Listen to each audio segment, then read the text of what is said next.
Hello friends and welcome to Generation Pixel. My name's Stuart and today, well, I'm going to speak to you about immersion. And the reason, because I don't think many of you know exactly how it works.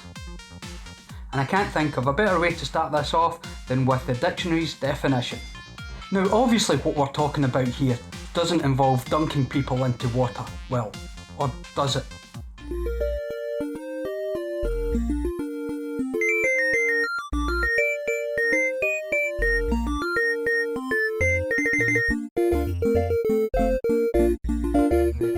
No, we're talking about this second part of the definition. Because you see, too many people rant on about poor frame rates or low quality graphics or not enough polygons, using excuse after excuse to claim that the game has been ruined because their immersion has been ruined. Now let me tell you people, it is the second part of that definition that relates to gaming in there. And as it so clearly highlights, you do not find that on the screen, you find it, take a look, in there. Now I'm not the sort of person to expect people to just believe me blindly, no. So what I'm going to do is present you with 3 different exhibits to prove the point I'm trying to make. And firstly, I'm going to whisk yous all back to 1983 and show you a little game by the name of Defender. Now just take a look at it. Defender by today's standards is nothing special at all. It's a very basic 8-bit side-scrolling shooter with sprites that are made up of nothing more than rows of lines. The objective to the game, also very simple.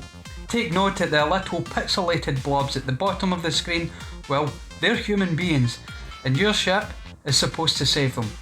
But in a game that had pixelated lines to depict a spacecraft and pixelated blobs to symbolise little human beings being captured by aliens, and all you had to do was shoot the alien craft, pick up the poor fallen pixel human and land them back on the ground. So yes, very simple and very basic. But here was one game that could turn day into night in almost a blink of an eye for me. And yes, I was only 10 years old at the time. But when I see 10-year-olds today, I see little people with the attention span of a fox in a chicken coop. So I think I'm fair to say that the level of immersion I got from Defender was something beyond miraculous and had absolutely nothing to do with frame rate, graphics or polygons. So there is your exhibit number 1. For exhibit number 2, I'm going to take you much further into the future and I'm going to take you into 1997. I was slightly late to the party, but I did come across a game by the name of Suey Coding. Now of course there was a huge jump in graphical fidelity between 83 and 97. But with Suey Coding, you're looking at a game that had 8-bit pixel art sprites, in a time when we'd already discovered the wonder of 3D polygonal graphics, thanks to the PlayStation. And as with Defender before it, hours would evaporate into nothing and I was only too happy to commit day after day to that game. But it was more than that with Suey Coding. It was the story of Suey Coding. An absolutely massive game with 108 characters that you could recruit, bring into your party, or at least get some sort of backstory on them. And how did I know I was immersed, other than just the sheer amount of time and how quickly time passed while playing? Well, it's the emotional connection you got to the characters, and one character in particular, and I won't spoil it for you if you haven't played it.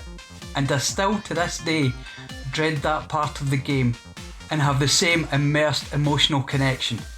And that is the second exhibit that I will present to you.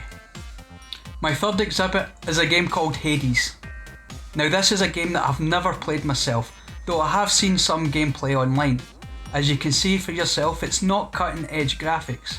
It's what I'd like to call an old school isometric brawler.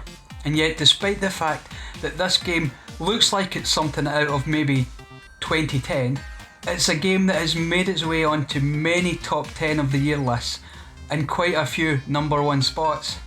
And you get the same comments time and time again. The people who are playing Hades, when they're playing it, are losing time. Days become nights in the blink of an eye. Hours just melt into minutes. And it's not because of superb graphics. It's simply because the gameplay engages the player, and once the mind takes over, it's a quite simple matter of the suspension of disbelief. The same thing you experience in the cinema if you're watching a great movie. So it's that engagement that the player has with the game, at least on a deep mental level, that creates true immersion. So the next time someone tells you that the frame rate of such game or the graphics of such game broke their immersion and ruined the game for them, well, I'd like to think that you could turn to them and say, well, no, actually, you just didn't connect with the game on a deep mental level. And before I go, if you've enjoyed this video, please hit the like button, it means a great deal to us. And if you want to see more in the future, hit the subscribe button. I've also got videos in the past that you could have a look at. But most importantly, leave a comment down below. Mention some games that you've managed to get immersed in, and argue your point if you think I'm completely wrong when it comes to in-game immersion. But most of all, just comment, because more than likely, I will respond. But it's time to end this video now, so I'm going to sign off in my usual fashion and bye!